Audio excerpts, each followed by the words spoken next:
நியூசிலாந்தின் தெற்கு தீவில் உள்ள டே அனாவ் நகருக்கு அருகே 6.3 ரிக்டர் அளவிலான சக்தி வாய்ந்த நிலநடுக்கம் ஏற்பட்டது.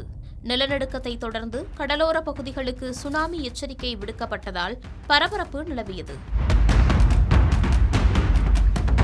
நிலநடுக்கத்தின் மையப்பகுதி பிரபல சுற்றுலா தலமான ஃபியார்லேண்ட் நுழைவாயிலாக கருதப்படும் டே அனாவ் நகருக்கு வடக்கே சுமார் 40 கிலோமீட்டர் தொலைவில் இருந்ததாக நியூசிலாந்து தேசிய அவசரகால மேலாண்மை முகமை தெரிவித்துள்ளது. இந்த நிலநடுக்கத்தை தொடர்ந்து 20,000க்கும் மேற்பட்டோர் அதிர்வை உணர்ந்ததாக ஜியோநெட் நிறுவனம் தெரிவித்துள்ளது. மேலும் முக்கிய நிலநடுக்கத்திற்கு பிறகு அதே பகுதியில் 7 லேசான பின் அதிர்வுகளும் பதிவாகியுள்ளன. அமெரிக்க புவியியல் ஆய்வு மையம் மற்றும் ஜெர்மன் புவியியல் ஆய்வு மையமும் இந்த நிலநடுக்கத்தின் அளவை 6.3 என உறுதி செய்துள்ளது. இந்த நிலநடுக்கம் பூமிக்கடியில் 50 கிலோமீட்டருக்கும் அதிக ஆழத்தில் ஏற்பட்டதாக தெரிவிக்கப்பட்டுள்ளது.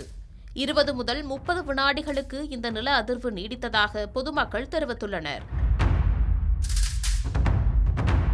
நிலநடுக்கத்திற்கு பிறகு மில்ஃபோர்ட் சவுண்ட் முதல் புய்சிகர் பாயிண்ட் வரையிலான கடலோர பகுதிகளுக்கு சுனாமி எச்சரிக்கை விடுக்கப்பட்டு மக்கள் உடனடியாக உயரமான இடங்களுக்கு அல்லது உள்பகுதிகளுக்கு செல்லுமாறு அதிகாரிகள் அறிவுறுத்தினர். ஆனால் பின்னர் நிலநடுக்கத்தின் மதிப்பீடு மாற்றப்பட்டதைத் தொடர்ந்து சுனாமி எச்சரிக்கை ஆலோசனை எச்சரிக்கையாக குறைக்கப்பட்டது.